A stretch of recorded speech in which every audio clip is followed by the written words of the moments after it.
작년 11월 달에 혹시 신천지 10만 수료시겠다는 얘기 혹시 접하셨습니까? 네네, 그렇군요.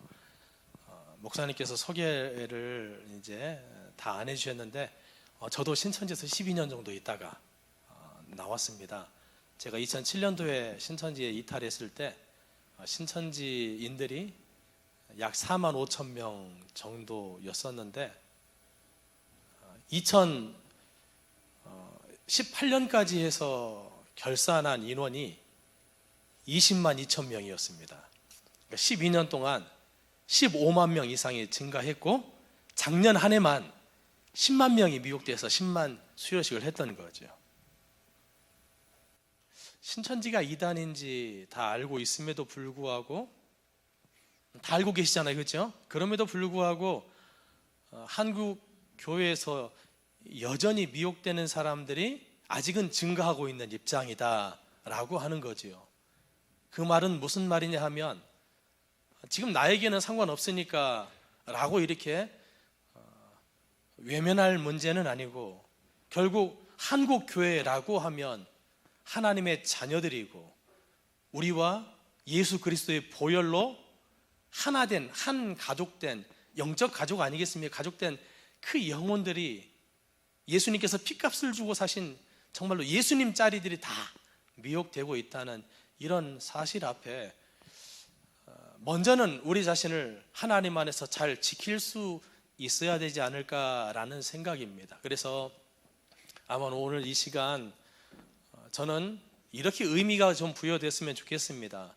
이 시간 짧은 시간이지만 여러분들이 잘 들음으로 인해서 여러분들 영혼을 하나님 안에서 잘 지켜야 되겠다라는 그런 각오와 다짐을, 아울러서 내 주변에 신앙하는 분들 누구도 미혹되지 않도록 오늘 들은 내용들을 그분들에게 다 알려서 그분들 역시나 결코 이단에 미혹되지 않도록 해야 되겠다라는 이런 각오와 결단의 마음이 있었으면 좋겠다라는 생각입니다. 마태복음 24장 본문 삼았던 내용을 좀 보시면 예수님과 제자들과의 대화입니다. 예수께서 감람산 위에 앉으셨을 때에 제자들이 조용히 와서 이르되 우리에게 이르소서 어느 때에 이런 일이 있겠사오며 또 주의 임하심과 세상 끝에는, PPT로 연결해 주세요. 무슨 징조가 있사오리까 하고 제자들이 예수님께 묻습니다.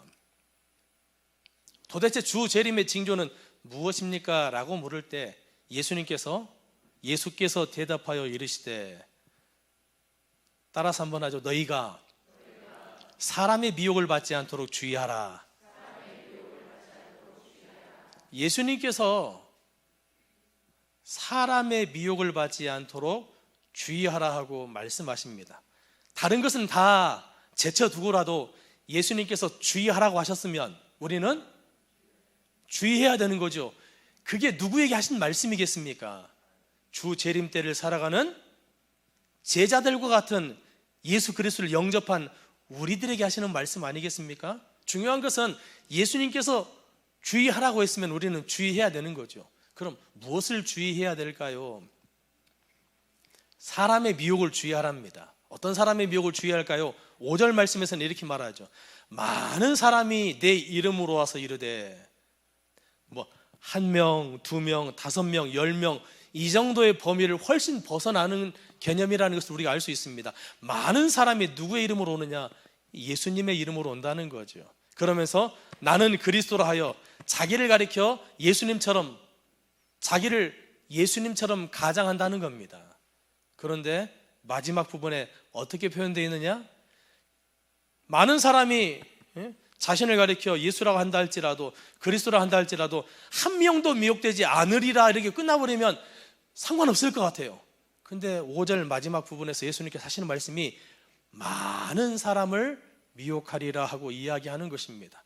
이 말씀은 많은 이단도 나타날 뿐만 아니라 그 이단들의 미혹될 사람들도 많다라고 말씀하시는 것이죠. 그럼 생각해 보시기 바랍니다. 왜 이단들은 예수님처럼 가장할까요? 쉽습니다. 예수님을 믿는 사람을 미혹하기 위해서, 예수님과 전혀 상관없는 사람을 미혹하기 위해서 뭐죠?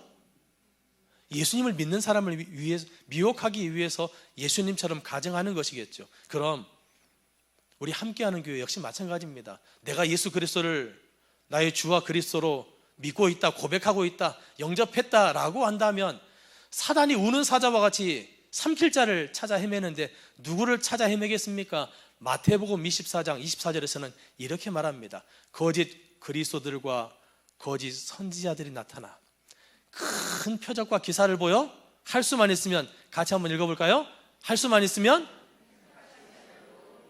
하나님의 택한 자녀라도, 하나님의 자녀라도 미혹할 것이다 라고 이야기해 놓고 있다는 것입니다. 그런데 안타깝게도 제가 전국적으로 세미나를 다니다 보면 성도님들의 일관된 생각이 뭐냐, 이단하면 나하고 상관이 없다라는 생각이 지배적이더라고요. 여러분들도 혹시 그러지 않습니까? 하지만 생각을 좀 바꾸셔야 됩니다. 이단하면 나하고 상관없는 것이 아니라 내가 예수 그리스도를 믿고 있기 때문에, 이단들이 예수님처럼 가장하고 있기 때문에, 하나님의 택한 자녀라도 미혹한다라고 예수님께서 말씀해 놓으셨기 때문에 얼마든지 혹 나도 미혹될 수 있지 않을까라는 이런 마음으로 경계하고 준비해야지 우리가 우리 스스로를 지킬 수 있지. 이단 너하고는 상관이 있을지 모르겠지만 최소한 나하고는 상관없어라고 이렇게 경계를 지어버린다면 안 된다라는 사실입니다. 제가 신천지에 몸담고 있을 때 신천지 미혹되는 사람들을 조사해 보니까 신천지 구성원의 96% 정도가 다 교회에서 신앙생활을 하다가 미혹된 사람이었습니다. 그 가운데 30년, 40년씩 신앙생활을 해왔었던 집사님, 권사님, 장로님들이 수두룩했었고, 심지어 한국교회에서 목회를 하던 목회자들도 수백 명이 미혹됐습니다. 이 말은 무슨 말입니까? 신앙의 연수가 우리를 이단으로부터 지키는 것은 아닌 것 같다라는 거죠.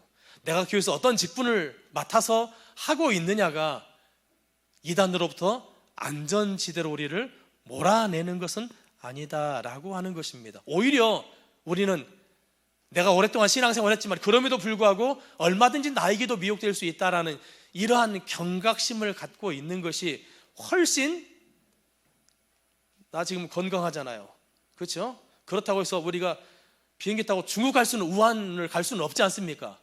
마찬가지입니다. 우리가 영적으로 건강하더라도, 지금 내가 하나님 안에 거한다 할지라도 혹 나에게도 코로나 바이러스처럼 이단 신천지 바이러스 혹 다른 이단 바이러스가 얼마든지 전염될 수 있다라는 이런 마음으로 영적인 마스크를 하자는 거지요.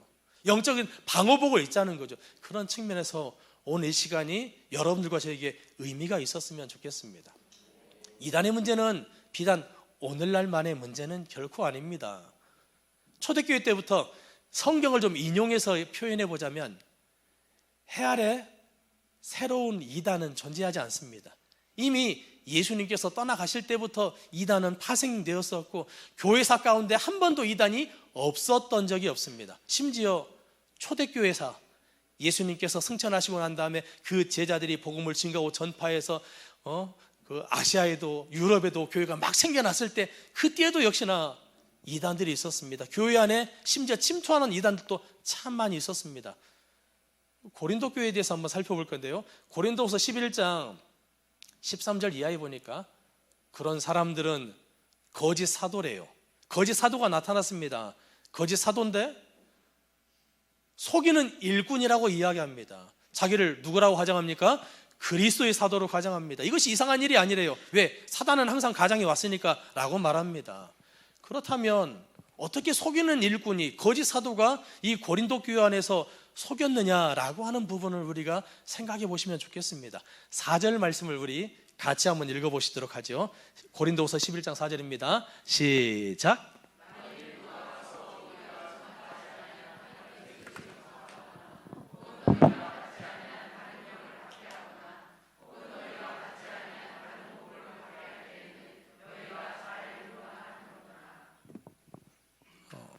고린도 교회 안에 이런 문제들이 있었던 거죠.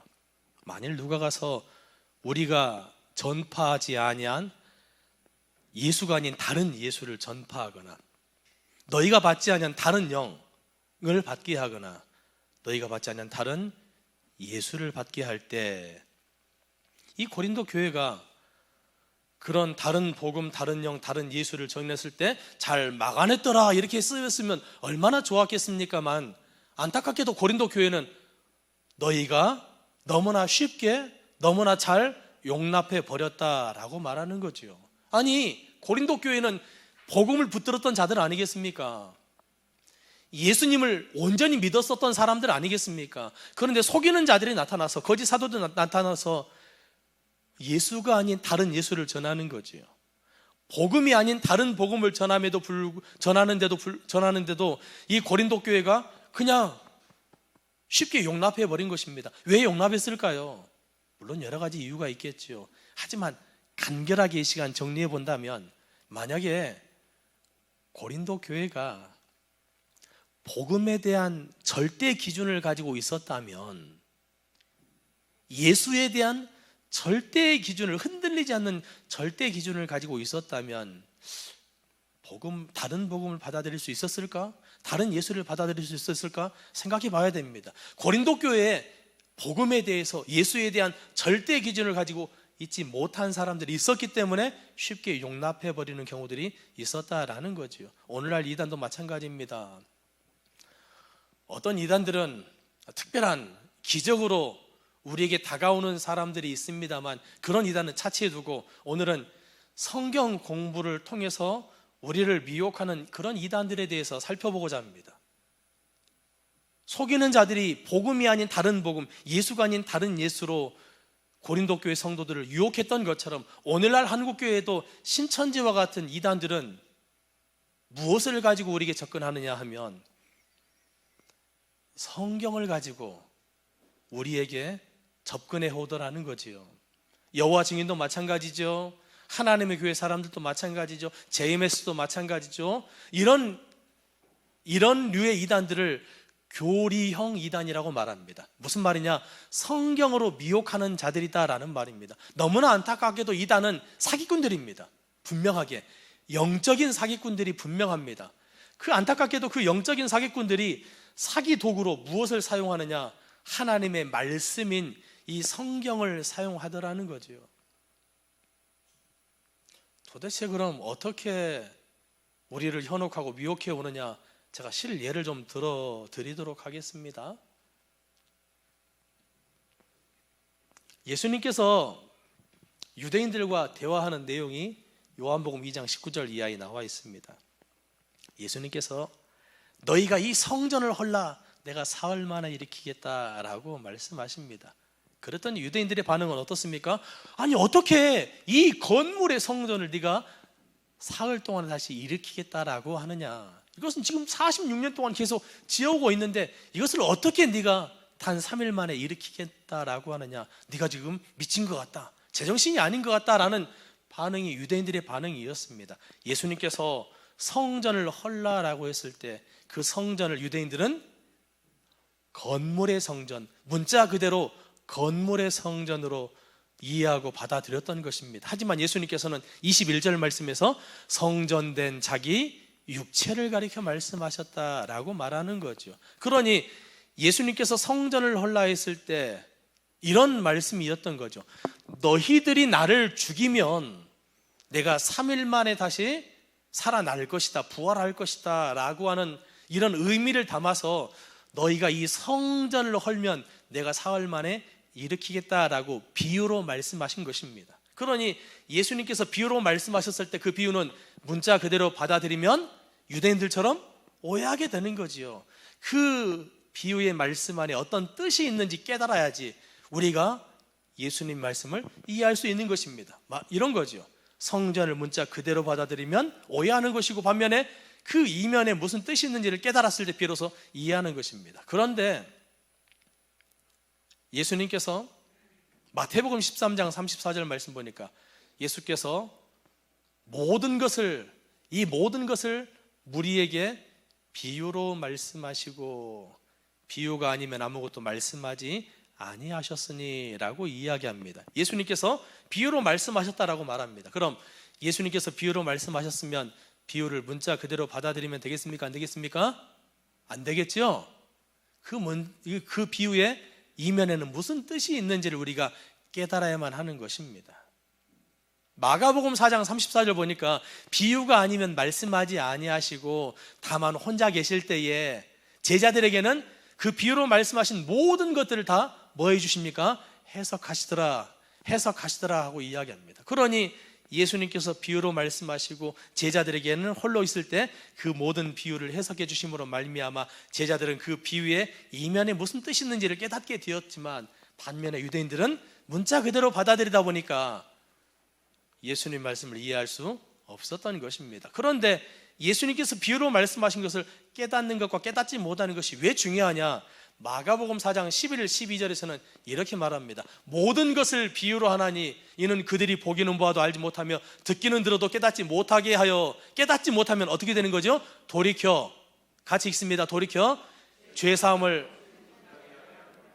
예수님께서 비유로 말씀하셨을 때 그 비유를 깨닫느냐 깨닫지 못하느냐는 단순한 게 아닙니다. 이것을 통해서 죄사함을 얻느냐 얻지 못하느냐로 귀결된다라는 사실이죠. 그러니 예수님께서 비유로 말씀하신 내용을 우리는 깨달아야 되겠죠? 그래야 죄사함이 있는 것입니다. 이렇게 미혹되는 거죠, 여러분들이. 제가 2단의 교리라고 시작했잖아요. 제가 서두에 그렇게 시작했잖아요. 그죠? 이렇게 미혹해 가는 거예요. 그냥 우리는 단순히 고린도 교회에서도 속이는 일꾼들이, 거짓 사도들이 예수가 아닌 다른 예수, 복음이 아닌 다른 복음을 전하잖아요. 뭐 가지고 전했겠습니까? 그들이 가지고 있는 믿음의 근거를 가지고 전했겠죠. 우리식으로 말하면 성경 가지고 포교했겠죠. 전했겠죠. 마찬가지입니다. 오늘날 이단들도 성경에 있는 내용을 가지고 이런 거죠. 요한복음 2장에서 근거를 마련합니다. 이건 틀리지 않았습니다. 이 내용 자체가 틀리지 않았습니다. 이 근거를 가지고 어떤 논리를 펼쳤습니까? 비유는 문자 그대로 보면 안 된다. 그 이면에 무슨 뜻이 있는지 깨달아야 한다라고 이미 정의를 내려버렸습니다. 그래서 여러분들을 이미 쇠뇌시켜버렸고, 그리고 난 다음에 마태복음 13장 34절, 그리고 마가복음 4장 34절, 그리고 11절 12절 말씀 4개의 성경 구절을 통해서 딱 설명하다 보니까 어떤 결론에 도달하느냐? 이 흐름 속에는 예수님을 부정합니까? 부정하지 않습니까? 부정하지 않죠. 예수님께서 말씀하신 비유의 말씀도 부정하지 않죠. 하지만 예수님께서 비유로 말씀하셨을 때 그 비유를 깨닫느냐 깨닫지 못하느냐로 죄사함이 있느냐 없느냐로 귀결되어 버렸습니다. 여러분들 한번 생각해 보세요. 신앙생활을 얼마나 오랫동안 해오셨습니까? 짧게는 1년, 길게는 수십 년 되셨을 거라고 생각합니다. 하지만 지금까지 여러분들이 신앙생활을 시작하면서 들었었던 죄사함은 무엇이었죠? 십자가에서 예수님께서 내 죄를 위해서, 우리 죄를 위해서, 우리 속죄 제물이 되셔서 피 흘리심으로 말미암아 우리가 죄사함을 받는 것이죠. 그 예수 그리스도를 믿음으로 말미암아 우리가 죄사함 받는 거 아닙니까? 십자가에 달리신 그 예수 그리스도를 믿음으로 말미암아 말입니다. 우리는 지금까지 그것을 숱하게 들어왔었다고요.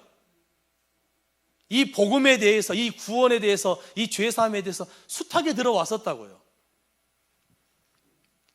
그럼에도 불구하고 신앙인들은 성경만 가지고 이야기하면 성경적인지 알더라는 거지요.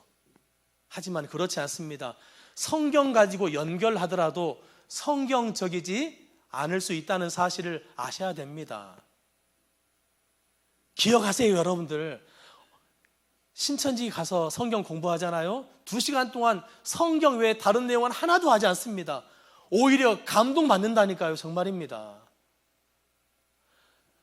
불필요한 얘기 하나도 없이 성경만 가지고 2시간 동안 강의하다 보니까 듣는 사람들이 야, 여기는 성경만 가르치는 곳이야 라고 얼마든지 그렇게 반응할 수 있는 곳입니다. 하지만 기억하시기 바랍니다.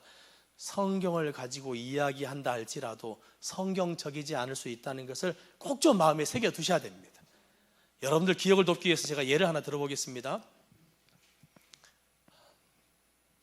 2020년을 딱 맞이하면서 올해는 내가 새벽 예배를 드려야 되겠다라고 결심한 어떤 여자 집사님이 계십니다. 그래서 저녁에 알람을 다 맞춰놓고 잠을 청하게 되었죠. 그런데 눈을 딱 떠보니까 6시 반인 거예요. 늦어버렸습니다.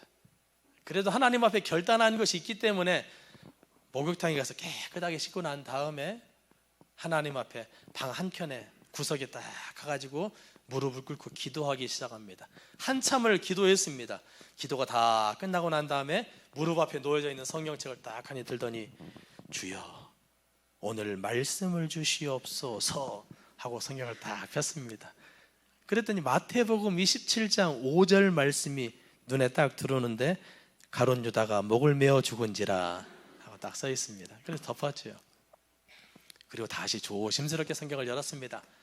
그랬더니 누가복음 10장 37절의 말씀이 눈에 들어옵니다. 가서 너도 이와 같이 하라. 덮었어요. 도대체 하나님께서 무슨 뜻을 나에게 주시려나 싶어가지고 다시금 조심스럽게 열었습니다. 요한복음 13장 27절 내 할 일을 속히 하라. 덮었어요. 그리고 다시 무릎을 꿇고 기도합니다. 주여 오늘 저에게 무슨 말씀을 주시려고 그러십니까? 라고 기도하는 중에 갑자기 머릿속에 스쳐가는 생각이 그렇구나, 내가 너무나 많이 잡아 신약 성경만 넘기니까 그런가? 조금만 잡아봐야 되겠다 싶어가지고 조금 잡고 넘겼습니다. 그랬더니 구약 성경이 나왔습니다.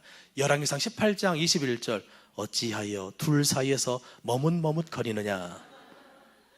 마지막으로 딱 피니까 야고보서 2장 26절 행함이 없는 믿음은 죽은 것이니라. 이 집사님은 그날 받은 하나님의 뜻이 뭐냐? 새벽 예배를 결단해 놓고 안 나가? 그러니 너는 당장 가룟 유다처럼 목매어 죽어라 라는 것이 하나님의 뜻이었을까요? 아닙니다. 마태복음 27장, 누가복음 10장, 요한복음 13장, 열왕기상 18장, 야고보서 2장 5개의 성경 구절이 연결되었지만 하나님의 뜻과는 무관할 수 있다는 거죠. 성경적이지 않을 수 있다는 거예요. 그래서 여러분들 기억하셔야 됩니다. 그래서 우리에게 절대 기준이 필요한 거예요. 무엇에서? 복음에 있어서, 구원에 있어서, 예수에 있어서 절대 기준을 세워놓고 아무리 성경 가지고 연결되더라도 내가 알고 있는 죄사함에서 여러분들 복음이라고 하는 것은요 시간이 지나면 변질되는 것이 아니잖아요. 예수님께 십자가 달리셨을 때부터 예수를 믿으면, 십자가에 달리신 예수를 믿으면 구원받는다, 죄사함 받는다라고 하는 것이 지금도 여전히 유효하고 예수님 다시 오실 때까지 유효한 복음이 바로 그것 아니겠습니까? 결코 변질되지 않는 것이 바로 이 복음이고 이 구원이고 이 죄사함인 것입니다. 이것을 절대 기준 갖고 이 절대 기준에서 조금만이라도 틀어지는 것이 있으면 여러분들 과감하게 아무리 성경 가지고 이야기한다 할지라도 과감하게 잘못되었다라고 말할 수 있어야 됩니다. 창세기서부터 요한계시록까지 암송하는 사람일지라도 예수 그리스도의 십자가의 완전성을 부정하면서 다른 죄사함, 다른 복음을 말하는 사람이 있다면 그는 무조건 가짜입니다. 유명한 것과 상관이 없습니다. 유명세를 쫓아갈 필요가 전혀 없어요. 오직 우리가 쫓아가야 될 것은 뭡니까? 복음이지 않습니까? 예수님이지 않습니까? 여기에서 조금이라도 틀어지면 내가 과감하게 아웃시키겠다라는 이런 마음과 각오가 우리에게는 있어야 됩니다. 물론 그리스도인들은 그리스도의 인격을 닮아가야 되는 것이 분명한 사실입니다. 내가 좀 손해보더라도 오리를 가져 있을 때 심리까지 가질 수 있는 마음 필요합니다. 겉옷을 달라 있을 때 속옷까지 내어주는 품 넓은 마음이 우리에게 필요한 것은 분명히 사실입니다. 그렇게 넉넉하게 마음을 쓰면서 베풀면서 사시기 바랍니다. 양보하시면서 사시기 바랍니다. 하지만 복음에 있어서만큼은, 죄사함에 있어서만큼은, 구원에 있어서만큼은, 예수님에 있어서만큼은 1mm도 양보하지 말자는 거죠. 신앙인들은 양보해야 될 것과 양보하지 말아야 될 것이 있습니다. 양보하지 말아야 될 것을 양보하는 순간 나는 하나님에게서 차단되고 단절되고 떨어질 수밖에 없다는 사실을 이 시간에 기억하셨으면 좋겠습니다. 여러분들 하나 더 예를 들어보겠습니다.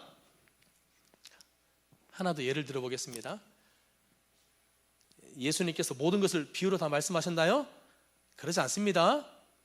예수님이 공생의 3년 동안 내내 비유로 말씀하셨어요? 아닙니다. 마태복음 자체가 주제별로 기록되어 있어서 마태복음 13장에 나와 있는 7가지 천국 비유가 그렇게 나와 있기 때문에 표현이 이렇게 된 거예요. 이것은 참조삼아 이렇게 알고 계시면 되겠고,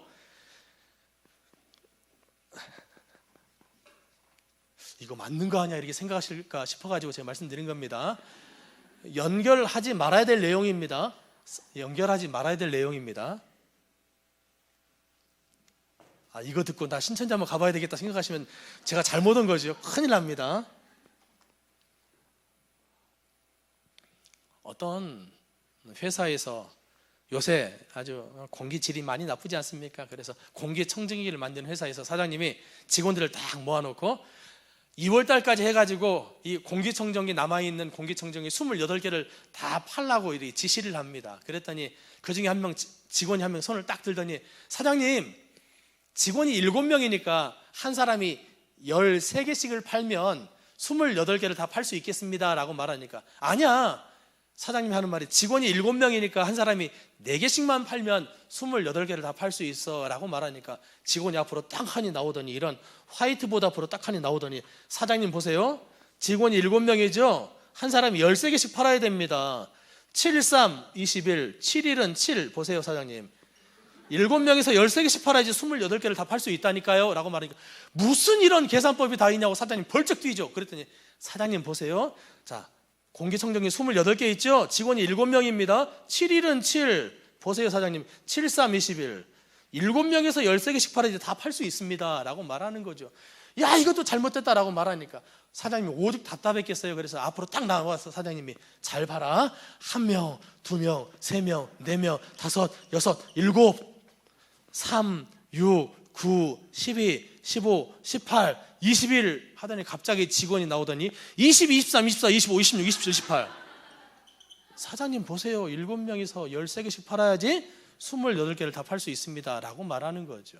이 직원은요 구구단을 분명히 암송한 사람인 것 같아요. 그리고 기본적인 가감승제도 할 줄 아는 사람인 것 같아요. 하지만 수학이라고 하는 것은 자기 자리값이 있잖아요. 약속이 있잖아요. 무조건 푼다고 해서 답은 아니잖아요. 여러분들 시험 보셔서 알잖아요. 무조건 푼다고 해서 답이 아니라니까요. 기억하셔야 돼요. 성경을 무조건 풀어 제낀다고 해서 그게 정답은 아니라는 거예요. 하나님의 말씀은 아니라는 거예요. 성경을 무조건 풀어 제낀다고 해서 하나님의 뜻이라고 생각하셔서는 안 됩니다. 하나님의 뜻과는 완전히 왜곡될 수 있다니까요. 그래서 신천지 가서 성경 공부하다 보면 어떻게 되느냐, 이만희 그리스도 이렇게 나온다니까요. 하지만 저기 JMS 정명석 씨 거기 가서 성경 공부하면 정명석 그리스도 이렇게 나온다니까요. 하나님의 교회에서 성경 공부하면요 안상홍 장길자 하나님 이렇게 나온다니까요. 왜 그렇습니까? 왜 그렇습니까? 성경이 정말 이만희 이런 사람들을 말하는 것일까요? 아닙니다. 성경은 시작부터 끝까지가 누구를 증거하는 책이냐? 구약은 오실 메시아이신 예수 그리스도, 신약은요 오신 메시아이신 예수 그리스도. 그래서 성경을 굳이 정의하자면 예수 그리스도밖에 증거할 수 없는 책이다라고 하는 거죠. 그럼에도 불구하고 이단들은 자기의 교주를 이 성경 풀이로 성경을 왜곡해가지고 자신의 교주를 정당화시켜 버리는 것입니다.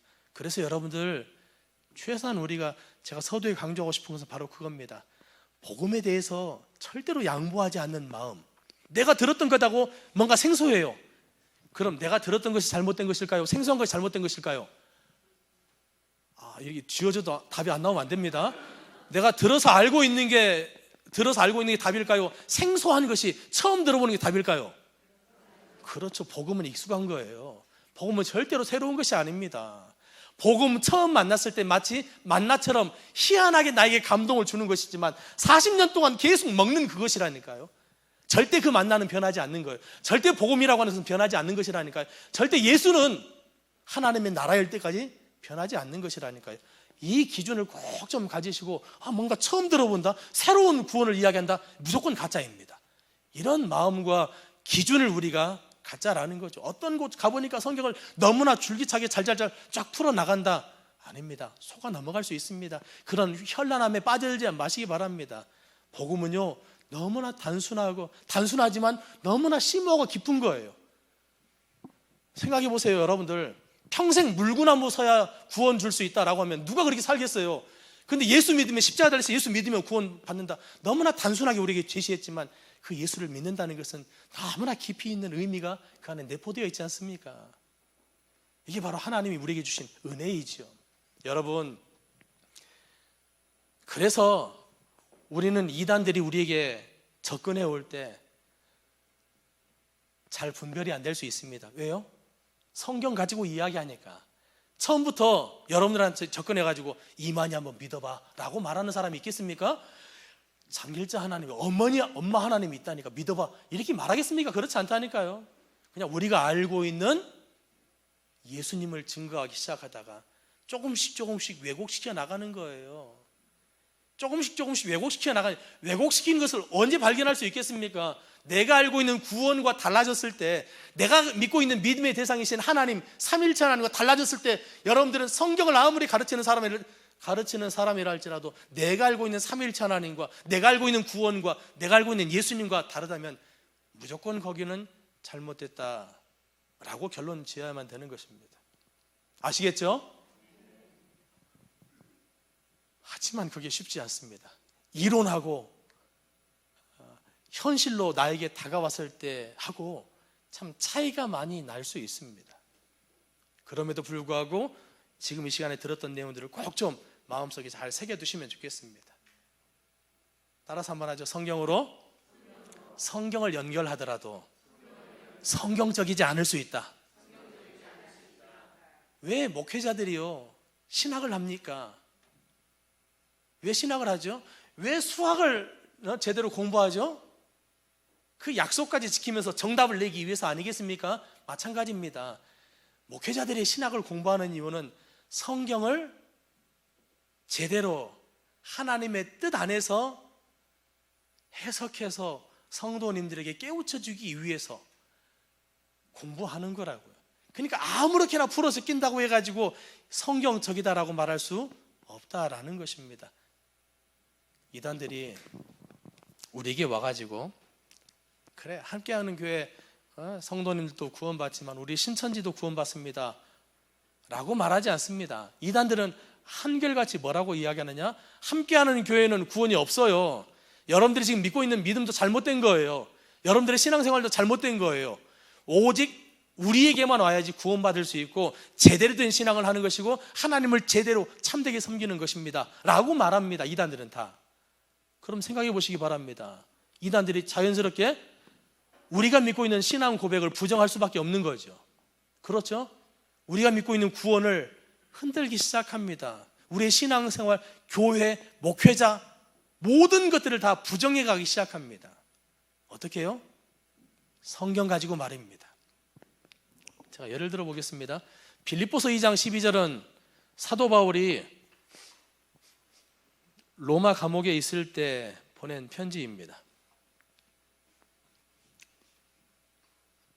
빌립보 교회는 이미 예수님을 영접한 교회 공동체이죠. 사도 바울이 로마 감옥에서 편지를 보내는데 이렇게 말합니다. 그러므로 나의 사랑하는 자들아, 너희가 나 있을 때뿐 아니라 더욱 나 없을 때 항상 복종하여 두렵고 떨림으로 너희 구원을 이루라. 아니 이미 예수님을 영접한 빌립보 교회를 향해서 너희들은 구원을 예수 그리스도로 말미암아 구원을 받았다라고 말하는 것이 아니라 뭐라고 이야기합니까? 구원을 이루어야 된다라고 말하지 않습니까? 제가 빌립보서 2장 버전으로 제가 한번 여러분들한테 이야기해 보겠습니다. 여러분들은 구원 받았습니까? 답을 제대로 좀 해주세요. 구원 받았죠? 그럼 빌립보서 2장 내용으로 이야기해 보겠습니다. 여러분들 항상 복종하여 두렵고 떨림으로 여러분들의 구원을 이루어야 됩니다. 구원을 이루어야죠.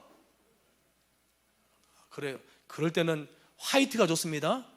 화이트로 딱 닦아버리면 됩니다. 성경책에 있는 빌립보서 2장을. 제가 말하는 것은 뭐냐? 이미 예수 그리스도를 통해서 구원 받았다라고 하는 우리들에게 너 구원 받은 거 아니야, 구원은 이루어야 되는 거야 라고 하면서 성경에서 그런 내용들을 찾아서 우리를 뭐 하는 겁니까? 흔들기 시작하는 겁니다. 구원의 확신을 흔들기 시작하는 거라고요. 히브리서 9장 28절도 마찬가지입니다. 이와 같이 그리스도 많은 사람의 죄를 담당하시려고 단번에 들이신 바 되셨고 2000년 십자가 사건이잖아요. 그 다음에 뭐라고 합니까? 구원에 이르게 하기 위하여 죄와 상관없이 자기를 바라는 자들에게 두 번째 나타나시리라. 두 번째는 재림이잖아요. 재림. 그럼 구원에 이르게 하기 위해서 예수님께서 죄와 상관없이 자기를 바라는 자들에게 재림하시는 거죠. 그럼 재림 때 구원이 나타나는 거 맞죠? 그렇죠? 답을 좀 해주세요. 재림 때 구원이 있는 거 맞죠? 화이트를 사용하시면 됩니다. 집에 가셔서 히브리서 9장 28절도 닦아버리세요. 이처럼 2000년 전에 십자가신 예수 그리스도를 믿음으로 말미암아 구원받았다라고 하는 우리의 어떤 확신과 생각들을 이단들은 이런 성경 구절, 저는 여러분들에게 단순히 한두 구절만 소개하지만 이런 성경 구절을 가지고 우리의 구원을 조금씩 흔들기 시작한다니까요. 대표적으로 믿으면 구원이라고 우리가 알고 있는 우리들에게 신천지는 마태복음 7장 21절을 가지고 우리를 흔들기 시작합니다. 나더러 주여 주여 하는 자마다 천국에 다 들어갈 것이 아니요. 예수님께서 하시는 말씀입니다. 예수님을 주여 주여 하는 자가 누구겠습니까? 예수님을 믿는 자들이겠죠? 그러니까 예수님을 믿는다고 다 천국 가는 거 아니죠? 그렇죠? 아니 예수님께서 말씀하신 예수님을 나더러 주여 주여 예수님 믿는다고 다 천국 가는 거 아니죠? 어떻게 천국 갑니까? 다만 하늘에 계신 내 아버지의 뜻대로 행하는 자라야 들어가리라. 하나님의 뜻대로 행하는 자가 천국 가는 거 맞죠? 그죠? 답 안 하시면 저 안 갑니다. 다시 묻습니다. 예수 믿으면 천국 가고 구원받는 거예요? 아니면 뜻대로 행해야 천국 가고 구원받는 거예요? 이것도 지워버리세요. 그럼 여러분들, 이단들이 가장 우리를 현혹하는데 많이 사용하는 성경 구절 가운데 몇 개를 여러분들한테 소개했는데요, 이 내용을 통해서 우리가 좀 기억하실 것이, 두 번째 제가 여러분들한테 경각심을 주는 주제는 뭐냐면 바로 이겁니다. 성경을 읽을 때 문맥을 쫓아 항상 보시기 바랍니다. 아까 보셨죠? 갑자기 엉뚱하게 툭툭 다른 성경 구절로 튀어나가는 거 보셨죠? 이단들은 이렇게 튀어나갑니다. 성경을 문맥이 시작에서부터 쭉 흘러가지고 과정을 거쳐서 결론에 도달하는 것이 아니라 그냥 필요한 성경 구절을 딱딱 꿰어 맞춰가지고 아주 희한한 답을 내버리는 거라고요. 마태복음 7장 21절 같은 경우도 마찬가지입니다. 물론 하나님의 뜻대로 행하는 자가 천국 가는 건 맞습니다. 하지만 그 내용을 제가 조금 오늘은 자세히 설명을 한번 해볼까 합니다. 이것도 역시나 문맥을 쫓아봐야 돼요. 그냥 그냥 생선에 한 토막을 딱 하니 잘라놓고 이것을 갈치다라고 정의하지 말자니까요. 생선 대가리에서부터 꼬리까지 다 보고 난 다음에 이것을 고등어다, 이것은 무슨 대구다 이렇게 정의하자니까요. 한 토막은 위험합니다. 한 부분은 정말 위험합니다. 마태복음 7장 21절도 마찬가지입니다. 마태복음 7장 21절의 문맥의 시작은 15절부터 나와 있습니다. 거짓 선지자를 삼가라. 뭐라고요? 거짓 선지자를 삼가라, 이렇게 시작합니다. 양의 옷을 입고 너에게 나오는 속에는 노략질하는 일이라 라고 말하죠. 그러면서 16절부터 20절까지는 이렇게 말합니다. 다른 예를 들면서 못된 나무는 못된 열매를 맺고 좋은 나무는 좋은 열매를 맺는다. 그래서 20절에서 열매를 보아 나무를 안다 라고 15절부터 20절까지 쭉 말씀하시더니 21절에서 나더러 주여 주여 하는 자마다 천국에 다 들어가는 거 아니야. 다만 하늘에 계신 내 아버지 뜻대로 행하는 자라야 들어가 라고 말씀하시더니 여기서 끝나지 않습니다. 정말 주여 주여 하는 자가 있습니다. 누구죠? 22절 보니까 그날에 많은 사람이 나더러 주여 주여 우리가 주의 이름으로 선지자 노릇하고 귀신도 쫓아내고 많은 권능을 행치 아니하였나이까 하리니 라고 말합니다. 그러니 정말 주여 주여 한 자가 있습니다. 누구였습니까? 선지자 노릇하고, 15절 보니까 거짓 선지자잖아요. 그죠? 또 귀신을 쫓아내고 많은 권능을 행했다라고 하지만 22절 이하 23절을 보니까 예수님께서 이렇게 말씀하십니다. 그때 내가 저에게 밝히 말하되 불법을 행하는 자들아 내게서 떠나가라 라고 말입니다. 그러니 마태복음 7장 15절부터 쭉 이어지는 내용에서 나더러 주여 주여 하는 자는 단순히 모든 신앙인을 놓고 이야기하기보다는 좀 표적이 되어 있죠. 거짓 선자를 두고 이야기하는 것입니다. 그런데 중요한 것은 하나님의 뜻대로 행하는 자가 천국 가는 것이 분명히 맞습니다. 왜냐? 하나님의 뜻이 뭔데요? 요한복음 6장 40절을 보면 내 아버지의 뜻은 아들을 보고 믿는 자마다 영생을 얻는 이것이니 십자가에 달리신 예수 그리스도를 뭐 하는 것이? 믿는 것이 하나님의 뜻이라고 이야기합니다. 그런데 놀랍게도요, 믿음이라고 하는 것은요, 추상적이잖아요. 그렇죠? 그러니까 우리가 믿음이 있다라고 말한다고 해서 다 믿음이 있는 것은 아닌 거예요. 제가 제 아내에게 여보, 저는 당신밖에 없습니다. 이 세상에서 당신만이 보입니다. 당신 없이는 결코 살아갈 수 없습니다. 사랑합니다 라고 고백을 합니다. 그런데 새벽 5시에 집에서 나와가지고 전화 한 통 하지 않다가 새벽 2시에 집에 들어가요.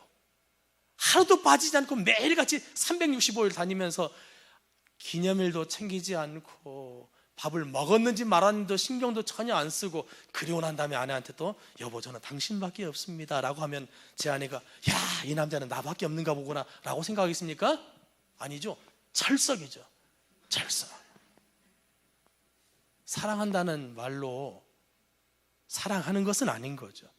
마찬가지입니다. 믿음이라고 이야기했을 때 그 믿음은, 그래서 야고보 기자가 이야기하잖아요. 너 믿음 있어? 믿음 보여봐, 이렇게 말하는 거죠. 그래서 그 믿음은 행함으로, 제가 아까 우스갯소리 이야기하면서 행함이 없는, 영혼 없는 몸이 죽은 것 같이 행함이 없는 믿음은 죽은 것이다 라고 말하는 것처럼, 진짜 믿음이 있으면, 하지만 그 믿음의 시작은 예수 그리스도를 믿는 믿음에서 출발해야 되고, 그 믿음 위에서 그 믿음은 행함으로 반드시 표출돼야 된다 라고 하는 내용이 마태 7장 21절인 것이죠. 그래서 하나님의 뜻대로 행하는 자라야 들어가리라 라고 이야기해 놓고 있는 것입니다. 자, 중요한 것은 제가 이거 이야기한 거예요.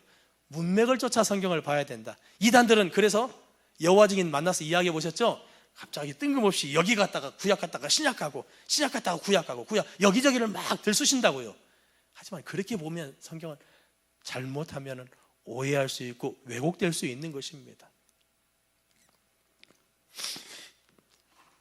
제가 앞서 이야기했었던 빌립보서 2장과 히브리서 9장 내용도 잠깐 소개를 할까 합니다.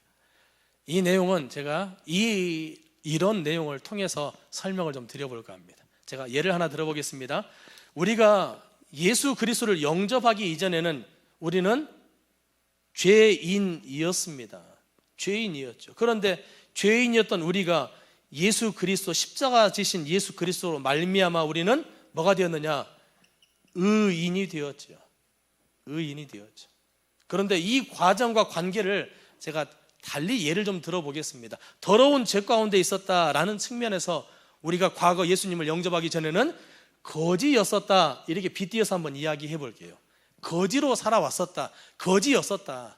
그런데 왕이신 하나님께서 거지인 우리를 입양하신 거예요. 입양하셨어요. 그러니 왕이신 하나님께서 입양하셨으니까 우리는 이제 더 이상 거지가 아니라 뭐가 되는 겁니까? 왕자와 공주가 되는 것입니다. 왕자와 공주. 이렇게 뭐가 바뀌었습니까? 신분이 바뀌었습니다. 신분의 변화. 신분의 변화. 이것을 이렇게 표현합니다. 사도 바울은 의라고 표현합니다. 따라서 하죠. 칭의. 이 칭의를 다른 말로 표현하면 무슨 말이냐? 구원이라는 말입니다. 구원. 칭의는 구원이란 말입니다. 그런데 생각해 보세요. 우리가 거지로 계속 살아왔는데 왕이신 하나님께서 지금 우리를 다 입양하신 거예요. 그리고 지금 하나님께서, 왕이신 하나님께서 여러분들을 입양하신 그 기념으로 지금 저녁 만찬을 다 준비해 주셨습니다. 여러분 앞에 아주 거하게 상이, 부러질 정도로 상이 차려져 있습니다. 여러분들이 오손도손 이렇게 앉아 있죠. 자, 그리고 하나님께서, 왕이신 하나님께서 자, 저녁 먹자라고 합니다. 어떻게 먹겠어요? 힌트. 어제까지 우리는 거지로 살아왔습니다. 계속 줄곧. 어떻게 드시겠어요? 그렇죠. 그냥 단순하게 거지처럼 먹겠죠. 내 앞에 놓여져 있는 음식, 지금 이 시간 아니면 절대로 못 먹겠다라는 생각으로 양손을 사용하면서 허겁지겁 옷에 묻든지 몸에 묻든지 전혀 상관하지 않고 허겁지겁 막 배를 채우는데 급급할 거라고 생각합니다. 마찬가지입니다. 왕자와 공주가 되었지만 밥 먹을 때 우리는 여전히 우리 속에 뭐가 남아 있습니까? 거지의 습성이 남아 있는 거죠. 거지의 습성이 남아 있더라도 우리는 하나님의 자녀요, 예수 그리스도로 말미암아 영접하는 자에게 하나님의 자녀가 되는 권세를 주셨다라고 하는 것처럼 우리 속에 거짓의 습성, 다시 말해 우리 속에 죄의 습성이 있지 않습니까? 죄의 습성이 남아있더라도 우리는 구원받은 자입니다. 그래서 많은 사도들이 우리에게 외치는 것이 이제는 하나님의 자녀답게 살라고 요구하고 요청하고 있지 않습니까? 그래서 왕자와 공주가 된 하나님의 자녀가 된 사람들에게 남아있는 과제란 뭐냐? 이제는 왕자답게 살아가는 것, 공주답게 살아가는 것이 남아있죠. 다움이라고 표현하고 있습니다. 다움. 왕자답게 살아가는 것, 공주답게 살아가는 것. 다시 말해 거짓 습성을 버리고 뭐 하는 겁니까? 성품이 변화되는 삶을 살아야 된다라는 거죠. 성품이 변화되는 삶을 살아야 된다라는 거죠. 이것을 가리켜 따라서 합니다. 성화. 이것도 다른 말로 표현하면 구원입니다. 구원. 빌립보서 2장 12절이 바로 그걸 이야기해 놓고 있는 거라고요. 항상 복종하여 두렵고 떨림으로 너희 구원을 이루라 했을 때 그 구원이 바로 뭐냐? 이 성화의 구원을 말하는 것입니다. 이미 십자가에 달리신 예수 그리스도를 믿어서 의인이 되었던 하나님의 자녀가 되었던 너희들이 어찌하여 죄를 이기지 못하고 살아가느냐? 이제 하나님의 자녀답게 성품의 변화를 이루는 성화의 구원의 삶을 살아야 되지 않느냐라는 메시지가 빌립보서 2장 내용인 거죠. 그런 이미 예수님 믿었던 자들이기 때문에 지금 당장 성품의 변화를 요구하는 거죠. 그래서 이 성화의 구원을 이야기할 때는 현재형을 사용하는 거예요. 현재형. 반면에 칭의, 이 영역에서의 구원은 이미 예수님 믿어서 구원 받았다, 과거형을 쓰는 거. 과거형을 쓰는 거고요. 그래서 성경에는 구원 받았다라는 이런 표현도 있고 구원을 이루라라는 이런 표현도 있을 수 있다는 거예요. 또 더 나가서 주 재림 때 우리는 예수님처럼 변합니다. 빌립보서 3장에서 그 얘기를 하죠. 우리의 낮은 몸이 주님의 영광의 몸의 형체같이 변하리라. 주 재림 때 우리는 몸의 변화가 나타납니다. 예수님처럼 변하는 거죠.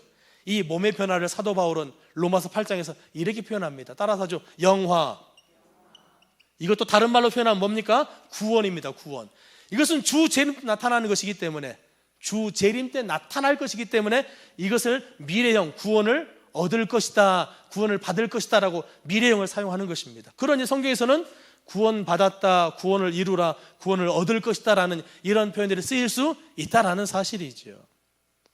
그런데 이단들은 이런 걸 모르는 거죠. 그러니 구원 받았다라고는 우리들이 와가지고 봐라, 구원을 이루라고 하지 않느냐, 구원을 받으라고 하지 않느냐, 구원을 얻을 것이라고 하지 않느냐라고 이렇게 우리를 미혹해 옵니다. 그럴 때 우리는 어떻게 해야 됩니까? 딱밤을 꿍 하고 딱 쥐어박으면서, 야, 이 바보야, 그것도 몰라? 성경에서는 이런 구원이 있는 거야. 너는 그런 것도 모르니? 라고 말할 수 있는 이런 기준을 좀 가지고 있으면 좋겠다라는 거죠. 우리가 이런 구원에 대한 명확한 기준을 가지고 있을 때 결코 우리는 하나님 안에서 흔들리지 않는 삶을 살아갈 수 있다는 것을 여러분들이 기억하셨으면 좋겠습니다. 그래서 세 번째 강조하고 싶은 건 바로 이겁니다. 구원에 대한 절대 기준을 갖자라는 거죠.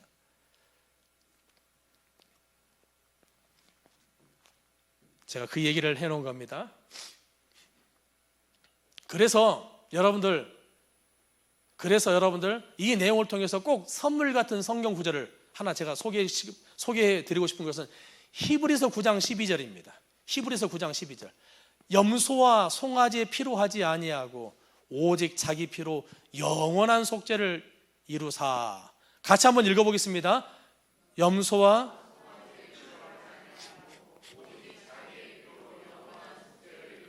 네, 예, 됐습니다. 여러분들 꼭 기억하세요. 염소와 송아지의 피로 하지 아니하고 오직 예수님 자신의 피로, 십자가에서 흘리신 자신의 피로 뭘 이루셨다는 거예요? 영원한 속죄를 이루셨다는 거예요. 속죄를 이루셨다는 거예요. 그런데 그 예수님께서 십자가에서 이루신 속죄는 유효기간이 언제까지라는 거예요? 영원하다라는 말은 무슨 말이에요? 다시 다른 속죄의 방법이 있다 없다? 다른 죄 사함의 방법이 있을 수 있다 없다? 그래서 절대 기준을 갖자는 거예요. 구원에 대한. 우리는 성경은 분명히 이야기합니다. 예수 그리스도의 십자가는 완성되었다, 그 십자가를 통해서 완성되었다라고 이야기하는 거예요. 다시금 무엇인가 구원의 방법이라든지 죄 사함의 방법이 있을 수 없다라는 거예요. 다른 구원의 방법, 죄 사함의 방법을 주장하는 사람도 있을 수 있다 없다? 없다라는 거예요. 그래서 사도행전 4장 12절에 천하 어떤 다른 인간의 이름으로 구원 얻을 이름을 준 적이 없다. 오늘 본문 마태복음 24장 내용 보면 예수님의 이 말씀은 이 말과 똑같습니다. 사람의 미혹을 주의하라라는 말은 사람이면 무조건 가짜다 이 말입니다. 무슨 말인지 아시겠죠? 사람의 미혹을 주의하라라는 말은 극단적으로 말하면 사람이면 무조건 가짜야. 사람이 자기 잘난 체 하면서 자기를 구원자라고 말하면 따져볼 것도 없어. 성경을 암송하냐 안 하냐, 유명하냐 안 하냐 전혀 중요하지 않아. 무조건 가짜야 라는 얘기를 예수님께서는 하고 있는 거라는 것이죠. 이것을 좀 기억하셨으면 좋겠습니다. 예수님께서 요한복음 10장에서 하신 말씀입니다. 28절에 30절까지 신 포도주를 받으시고 난 다음에 다 이루었다, 완성하셨다라고 이야기하냐. 속죄를 다 이루신 거예요. 그래서 십자가의 완전성을 부정하면 무조건 이단입니다. 십자가 외에 다른 구원을 제시하는 모든 것들도 다 잘못된 것이고 이단이다라고 하는 것이죠. 자, 여러분에게 이제 몇 가지 이야기하고 마무리가 좀 돼야 될 것 같은데요. 신천지인들은 이 포교의 원리를 조금 주목해 보시면 좋겠습니다. 신천지인은 처음에 성경 공부하자라는 말을 바로 하지 않습니다. 다른 도구들을 사용합니다. 위장 세미나, 인문학 세미나 같은 거라든지 또 문화 공연, 그게 연극이 될 수 있고 풍물놀이가 될 수 있고 다양한 이런 것일 수 있고 또 건강, 뭐 이침이나 수지침이나 의료기 체험하는 데 있지 않습니까? 그렇죠? 그런 데는 한 번 누우면 2시간 동안 가만히 있어야 되잖아요. 얼마나 대화하기 좋아요. 그런데 이단들이 참 많이 가가지고 포섭합니다. 그리고 또 동호회, 축구가 됐던 등산이 됐던 어떤 동호회가 됐던 이런 동호회도 조심하셔야 되고 MBTI라든지 애니어그램이라든지 이런 성격 테스트, 심리 검사 뭐 등등등 이런 것으로 만나기 시작했어요. 그러니까 성경하고는 전혀 상관이 없는 거지요. 그런데 중간에 성경 공부로 바뀐다. 이건 무조건 신천지입니다. 원리를 설명드리는 거예요. 성경하고는 전혀 상관없이 만나기 시작했어요. 근데 중간에 오늘도 제가 전화 받았거든요. 인문학 세미나 때문에 만나기 시작했는데 갑자기 성경 공부를 합니다. 이거 이상한 거 아닙니까? 100% 신천지입니다. 제가 알려드리거든요. 근데 뭐라고 하시는지 아세요? 절대 못 믿겠다는 거예요. 너무나 친한 사람이기 때문에, 자신을 소개해 준 사람이 너무나 친한 사람이기 때문에 못 믿겠다고 합니다. 아닙니다. 소개해 준 사람부터 그 성경 공부를 하기 위해서 만났던 모든 사람 다 신천지인입니다. 신천지는요, 여러분들 영화 트루먼 쇼라고 아세요? 짐 캐리 주연의 영화? 오래전에 나왔던 영화인데요, 그 짐 캐리의 그 트루먼 쇼 생각하시면 좋습니다. 그냥 세트장에 다 오직 누구만 몰라요? 주인공인 짐 캐리만 몰라요. 상황을 설정해 놓고 한 사람을 포섭하기 위해서 심지어는 20명 이상 동원되기도 합니다. 상황을 만들어 놓으니까 그 상황을 파악하고 깨닫는 것이 결코 쉽지 않다는 것. 그래서 제가 원리를 말씀을 드리는 거예요. 성경하고 전혀 상관없이 교제가 시작되었다가 중간에 성경 공부로 바뀐다. 따져볼 것도 없습니다. 성경을 많이 한다 할 것도 없습니다. 제가 신천지에 있을 때 성경을 4,000개 외웠다니까요. 4,000개. 한 토시 하나 틀리지 않고 4,000개 외웠다니까요. 이단들 그렇게 공부합니다. 그러면서 저희가 여러분들한테 주는 교훈은, 이단들도 그렇게 자신의 교리로 무장하는데 하나님의 자녀인 우리가 얻은 구원에 대해서, 나라고 하는 정체성에 대해서 나는 과연 누구인가가 성경을 통해서 설명할 수 있었으면 좋겠다라는 생각. 그게 10개의 성경 구절이 되었던 40개의 성경 구절이 되었던 여러분의 정체성을 성경을 통해서, 신앙이라고 하는 것은 삶이기 때문에 하나님을 경험하고 체험해야 되는 것이 맞습니다. 하지만 이런 주관적인 것도 중요하지만 저는 다른 영역, 성경이 나를 어떻게 증거하는가, 이런 객관적인 영역에서의 분명한 확신도 여러분들이 좀 구축해 놓고 있다면 결코 흔들리지 않을 거라는 생각이 듭니다. 자, 본론으로 돌아갑니다. 성경하고 전혀 상관없이 만났다가 성경 공부로 바뀌면 무조건 신천지다라고 하는 거 기억하시면 좋겠습니다. 처음에는 과외 공부하듯이 개인적으로, 그걸 복음방이라고 하는데요, 과외 공부하듯이 한 2명, 3명, 4명, 5명 이 정도 범위 안에서 이렇게 같이 성경 공부할 수 있거든요. 하지만 나만 속고 있다 생각하시면 됩니다. 옆에 있는 사람들 다 바람잡이들, 처음 공부하는 것처럼 하는 다 바람잡이들, 이렇게 생각하시면 됩니다. 자, 그리고 이 복음방 과정이 지나고 난 다음에 이제는 센터 과정입니다. 센터 과정은 마치 교실 생각하면 돼요. 교실. 실제 이미지는 저런 이미지입니다. 앞에 큰 칠판이 놓여 있고 2명씩 앉는 책상들이 놓여 있고 이쁘게 잘 꾸며져 있습니다. 따뜻하게 잘 꾸며져 있습니다. 하지만 저런 곳 여러분들 유의해서 보시기 바랍니다. 요새 저렇게 큰 칠판을 사용하는 곳이 흔하지 않고 많지 않습니다. 그리고 또 아예 하나 특징, 신천지인들은 다 이만희 따라장이들입니다. 따라쟁이들. 그래서 하나님하고 쓸 때 하 동그라미, 예수님 할 때 예 동그라미 이렇게 표현합니다. 그래서 성경 공부하는데 이런 식으로 표현된다, 이런 식으로 표현된다, 야, 이상하다 이렇게 생각하시고 반드시 오늘 들었던 내용처럼 뭔가 나에게 실질적으로 다가왔을 때는 여러분들이 스스로 판단하지 마세요. 교회에 알려서 목사님의 판단을 여러분들이 좀 기다리시면 좋겠고, 또 더 나가서는 상담하는 저희들의 판단을 좀 물으셔가지고 내가 자칫 잘못하면은요 그냥 발목 상하는 정도가 아니라 영벌에 들어가는 거잖아요. 하나님에게서 떨어져 버리는 것이 영벌 아닙니까? 이것은 내 영혼의 문제, 영원의 문제입니다. 그러니 신중해야 됩니다. 저런 분위기라는 거 기억하시면 좋겠고, 또 신천지 성경 공부의 특징을 몇 가지 소개하고자 합니다. 신천지 성경 공부의 특징, 첫 번째로는 신천지는 여러분들 성경 버전 뭐지요? 개혁판인가요? 신천지는 개혁 한글 성경만, 한글 개혁 성경만 성경이라고 이야기합니다. 개정개혁도 성경이 아니에요. 영어 성경도 성경이 아니고 심지어 원어 성경도 성경이 아닙니다. 신천지는 무조건 한글 개혁 성경, 개혁 한글 성경만 성경으로 취급합니다. 그래서 나도 모르게 성경 공부를 했는데, 나도 모르게 성경 공부를 하는데 그렇게 말하니까 목사님 저는 괜찮네요. 왜 우리는 개정개혁판을 쓰니까요? 그렇지 않습니다. 신천지인이 접근해가지고 성경 공부하는 상황이 생기면 신천지인이 개혁 한글판 성경책을 사서 선물해 줍니다. 그래서 성경 공부할 때는 나도 개혁 한글 성경을 쓸 수 있다는 것을 기억하시는데, 보니까 나만 개혁 한글을 쓰는 게 아니라 짝꿍도 앞에 있는 사람도 뒤에 있는 사람 다 개혁 한글이다. 이건 분명히 이상한 거예요. 물론 제가 이렇게 말했다고 해서 개혁 한글을 쓰면 무조건 이단이다라는 말은 아닙니다.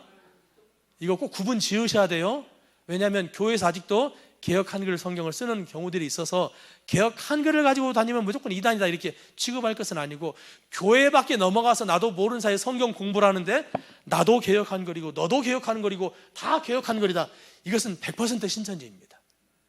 그리고 신천지 성경책의 특징은 주석이 전혀 달려있지 않아요. 책 서두에 그 책의 배경이라든지 저자라든지 기록 이유라든지 이런 것들이 전혀 기록되지 않고 예전 관주 성경 정도 생각하시면 돼요.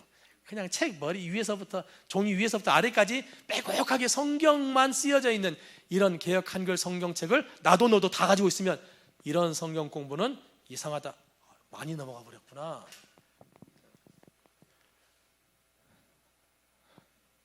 이런 성경 공부는 이상한 성경 공부라고 이렇게 여러분들이 판단하셔도 좋습니다.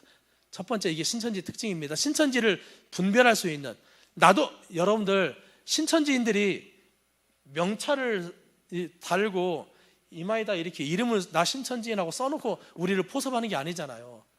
그럴듯하게 우리한테 접근한다니까요. 그러니까 나도 모르는 사이에 신천지 성경 공부하는 곳에 얼마든지 갈 수 있어요. 하지만 중요한 것은 거기 갔다가 중요한 게 아니라 거기에서 이런 내용들을 통해서 분별하고 벗어날 수 있어야만 하는 것입니다. 두 번째로는 신천지 하면 신천지만의 독특한 사투리가 있습니다. 저도 여러분들 몇몇 분은 아시겠지만 출신이 전라도 출신입니다. 그래서 사투리를 많이 안 쓴다고 하는데 억양까지는 이게 잘 고쳐지지 않았던 것 같아요. 그래서 쉽게 금방 알더라고요. 그러니까 저한테는 성경 시편 23편이 이렇게 보이는 거죠. 아따 여호와가 나의 목자신디 나가 부족함이 없어 보여야, 이제 이렇게 읽혀지는 거죠. 그러니까 거시기 하면 전라도, 억수로 하면 경상도, 이게 사투리잖아요, 그렇죠? 그런 것처럼 신천지는 신천지만의 사투리가 있습니다. 바로 그게 뭐냐면 이런 겁니다. 여러분들 성경 안에는 역사적인 내용이 있습니까, 없습니까? 있죠. 교훈적인 내용은요? 예언은요? 그 예언이 성취된 내용은요? 구약 예언대로 예수님이 오셨다, 이게 성취된 내용이잖아요. 역사적인 내용, 교훈적인 내용, 예언적인 내용, 성취된 내용이 다 있습니다. 하지만 그럼에도 불구하고 이렇게 말하면 신천지 사투리입니다. 성경을 내용상으로 분류하면 역사, 교훈, 예언, 성취 혹은 실상, 성경을 내용상으로 분류하면 역사, 교훈, 예언, 성취 혹은 실상, 이렇게 가르치면 무조건 신천지입니다. 여러분들 혹시 신앙생활 하시면서 우리 목사님이 이렇게 가르쳐 준 적 있나요? 교회에서는 제가 전국 다녀보니까요, 이렇게 가르치는 교회는 단 한 교회도 없었습니다. 무조건 저렇게 가르치면 신천지다, 이단이다, 이렇게 결론 지으면 좋겠어요. 신천지는 처음 공부하면서 한 달 안에 반드시 가르치는 내용입니다. 왜냐? 신천지 성경관 중에 하나이기 때문에 그렇습니다. 그러니까 완전히 신천지 처음 미혹하면은요, 신천지 성경관인 안경을 딱 씌우는 거예요. 성경을 그렇게 바라보도록 만들어 버리는 거예요. 바로 그것 중에 하나가 바로 저겁니다. 역사계온 예언 성취라고 하는 거죠. 그래서 기억하시면 좋겠고요. 그리고 세 번째로는 신천지 전문 용어로 성경 공부하는 것을 주변에 말하지 않도록 하는 입막음, 이게 신천지 전문 용어인데요, 말하지 말라는 거예요, 주변 사람들한테. 하지만 여러분들, 표 하나 할까요? 오늘의 표와 말 못할 성경 공부 하지도 말자, 꼭 기억하셔야 돼요. 정말입니다. 이단들은 정상적이지 않습니다. 성경 공부를 하는데 말하지 말라고 하는 것은요, 정상적이지 않습니다. 우리나라에서 가장 유명한 목사님이 집사님한테 와가지고, 집사님 말하지 말고, 주변에 말하지 말고, 교회도 말하지 말고 우리 3개월 동안 성경 공부해요. 분명히 다른 목적이 있는 거예요. 이건 건강한 게 아니에요. 그분은 정말 이상한 사람인 거예요. 아셨죠? 그래서 말하지 말라고 직접적으로 간접적으로 말하는 경우들이 있거든요. 그러니까 직간접적으로 성경 공부하는 이 상황을 말하지 말라고 그럴듯하게 합니다. 하지만 여하튼 간에 목적과 취지 자체가 말하지 말라고 했을 때, 성경 공부하는 것을 말하지 말라고 했을 때는 이것은 정상적이지 않는 잘못된 성경 공부다라고 하는 것을 꼭 좀 기억하시고, 그럴 때는 반드시 목사님한테 전화해가지고, 목사님 제가 발견했습니다, 유레카, 이렇게 외쳐야 돼요. 유레카. 제가 드디어 그때 세미나를 통해서 들었었던 그 내용대로 제가 직접 경험하게 되었습니다라고 하면서, 중요한 것은 이단의 문제는요, 복불복이 아닙니다. 나만 아니면 내가 아니에요. 나도 지켜야 되겠지만 내 주변에 있는 형제 자매 누구라도, 이 하나님에 있는 누구라도, 어떤 신앙인들도, 심지어 예수를 믿지 않는 사람일지라도 지켜야 될 의무가 바로 여러분들에게 있는 거예요. 우리들에게 있는 거예요. 아니, 생각해 보세요. 하나님이 우리만 바라보나요? 아닙니다. 좀 더 크게는 하나님 지역을 다 바라보는 거잖아요. 그럼 우리 함께하는 교회가 내 영혼뿐만 아니라 이 지역도 지킬 의무가 우리한테는 있는 거라고요. 네 번째로, 이 비유풀인데 오늘 이 내용을 다 설명드릴 수는 없습니다. 왜냐하면 이것을 3개월 동안 신천지 가르치니까 설명드릴 수 없어요. 하지만 제가 이것도 원리를 하나 설명드리겠습니다.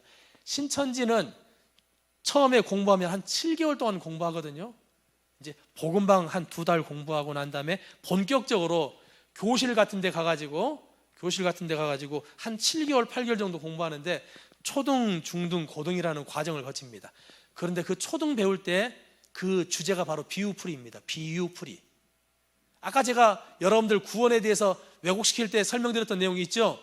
비유는 문자 그대로 보면 안 된다, 이면적으로 봐야 된다라고 하면서 설명드렸던 내용, 그런 것처럼 비유를 자꾸 풀어 제낍니다. 그런데 2달, 3달 동안 계속 비유를 풀면 이단이다, 이렇게 생각하시면 좋겠습니다. 아시겠죠? 2달, 3달 동안 계속 비유풀이만 가르친다, 무조건 이단이다, 이렇게 생각하시면 좋겠어요. 어떻게 가르치는지 아십니까? 이렇게 가르칩니다. C는 말씀, 성경 구절 있죠? 그렇죠? 성경으로 다 찾아봅니다.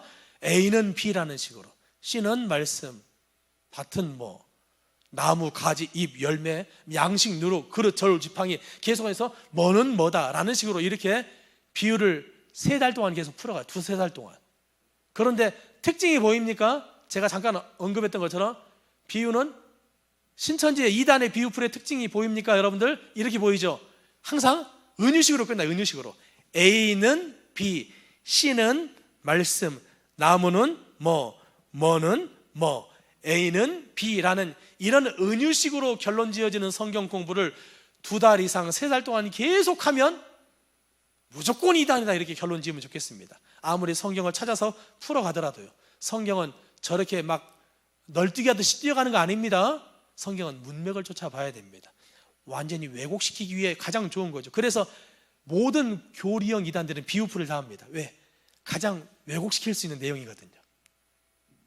역사적인 내용을 왜곡할 수 있어요? 역사적인 내용을 왜곡할 수 있어요? 이순신을 삼순신 만들 수는 없잖아요. 그렇잖아요. 그렇다면 그 사람들이 왜곡시킬 수 있는 것은 뭐예요? 앞으로 이루어질 일, 그 앞으로 이루어질 일을 비유라는 과정을 통해 가지고 자꾸 왜곡시켜 버리는 거예요. 그래서 저 비유를 계속 배우다 보면 어떻게 되느냐? 예수 그리스도 가다가 비유를 배우면 이만희 그리스도 이렇게 된다니까요. 정말입니다. 그래서 여러분들에게 이단의 성경 공부의 특징 하나, 바로 계속입니다. 보세요. 이게 계속합니다. 3달 동안 계속 배울 내용들입니다. 이렇게 성경 공부를 가르쳤을 때는 잘못되었구나 라고 생각하면 좋겠습니다. 마지막으로 여러분들께 드리고 싶은 말씀은 이겁니다. 우리가 이단에 미혹된 사람들을 어떻게 바라봐야 될 것인가 라는 문제인데요, 저는 여러분들이 조금 더 시선이 하나님의 입장에서 눈이 열렸으면, 영안이 열렸으면 좋겠다라는 생각이 드는 것이, 한국교회가 최근에 이단에서 나왔다, 특히나 신천지에서 나왔다면 저놈은 몹쓸 놈 이렇게 결론 짓고 바라보는 경우들이 참 많이 있습니다만, 여러분들 탕자 생각해 보세요. 탕자도 아주 죽일 놈이잖아요. 그 나라에서 아버지 살아있을 때 유산 받는 것은 정말 나쁜 놈이라니까요. 있을 수 없는 일이라니까요. 그래도 탕자가 돌아왔을 때 아버지는 품에 안지 않습니까? 마찬가지로 이단에서 정말 제대로도 돌아오는 것, 회심했을 때는 한국교회가 품지 않으면, 교회가 품지 않으면, 머리이신 예수님이 품지 않으면, 아니 몸인 교회가 품지 않으면 누가 품겠습니까? 저는 교회가 그런 사람들을 품어야 된다라고 생각합니다. 여러분들, 세상은, 성경은 이렇게 말합니다. 영생 아니면 영벌. 그래서 영생에 누가 들어가냐? 예수 안에 있는 사람만 들어가고 예수 밖에 있는 사람은 다 영벌에 들어갑니다. 근데 저는 좀 다른 관점에서 이야기하고 싶어요. 어떤 목사님이 그렇게 말씀하셨죠. 세상에는 그리스도인과 예비 그리스도인이 있다라고 말하는 것처럼 그런 관점에서 좀 바라보시면 좋겠습니다. 무슨 말이냐? 예수님을 믿지 않는 무신론자, 예수님 믿지 않는 무신론자도 예수님 밖에 있지 않습니까? 신천지인들도 지금은 예수님 밖에 있죠. 무신론자나 신천지나 서 있는 자리가 똑같습니다. 그들이 돌아온다면 무신론자를 우리가 양팔 벌려 환영하면서 받아들이는 것처럼 그들 역시나 양팔 벌려 받아들일 수 있는 그런 마음이 우리 한국교회에 필요하지 않나라는 생각이 있습니다. 근데 여러분들, 손가락질 할 때는 남일 때 손가락질 가능합니다. 내 자식일 때는 손가락질이 안 됩니다. 생각해 보세요. 여러분 자식이 여러분 가족일 때는 손가락질 됩니까? 절대 그렇지 않죠. 교회가 만약에 그런 시각으로 바라본다면 어떻게 하겠습니까? 어떻게 거기가 이럴 수 있어? 라고 생각하지 않겠습니까? 그런 입장에서 여러분들이 생각해 보시면 좋겠고, 또 하나는 오히려 이단에 있다가 나온 사람들이 제대로 회복만 되면, 제가 말하는 것은 제대로 회복되었다라는 전제 안에서 말씀드리는 겁니다. 제대로 회복만 되면 교회 안에서 그런 이단을 막을 수 있는 아주 중요한 사역과 역할을 할 수 있는 귀한 일꾼이 될 수도 있다는 사실입니다. 그래서 오히려 그런 사람들을 멀리하고 냉대하기보다는 그런 사람들이 잘 회복될 수 있도록 돕고, 회복되어서 그런 이단들을, 교회로부터 그런 이단들을 막을 수 있도록 교회를 수호하는 귀한 일꾼이 될 수 있도록 우리가 격려하고 독려할 수 있는 그런 입장에 설 수 있으면 좋겠습니다. 여러분들, 이단의 문제는요, 강조하고 강조해도 불조심과 같은 것입니다. 정말 벌어지고 난 다음에, 사태가 나타나고 난 다음에는 추스리기가 정말 힘들고 회복하기가 정말 어렵습니다. 하지만 불치병은 아니죠. 하지만 정말 힘듭니다. 난치병 수준입니다. 이단의 문제는 치료로 접근하는 것이 아니라 예방입니다. 예방. 그래서 오늘 제가 소개했었던 내용들을 잘 기억해 보세요. 성경을 연결해서는 안 된다. 또 문맥을 쫓아봐야 된다. 그리고 몇 가지 설명드렸었던 내용 기억하시죠? 성경은 신천지 성경 공부의 어떤 여러 가지 특징들을 소개했던 내용들을 여러분들이 잘 기억하시고, 말 못할 성경 공부는 절대로 하지 마시고, 여러분들의 영혼이 하나님 안에서 지켜지고, 또 우리 함께하는 교회가 하나님 안에서 지켜지고, 이 하남이라는 지역이 여러분들로 말미암아 잘 지켜질 수 있으면 좋겠다. 특히나 무슨 신도시라고 하셨죠? 여기가 미사 신도시를 형성할 때는 이단이 그렇게 활동을 많이 합니다. 제가 세종에 살고 있는데 세종에 신도시가 생겼잖아요, 그죠? 신천진이 금방 활동하더니 벌써 400명 이상 모았어요. 얼마나 많이 모았는지 모릅니다. 그렇게 큰 피해가 나타날 거라고 이렇게 울부 외쳤음에도 불구하고 잘 막아지지 않았습니다. 미사 신도시를 우리 함께하는 교회가 잘 지킬 수 있었으면 좋겠습니다. 잠깐 기도하십니다. 거룩하신 아버지 하나님,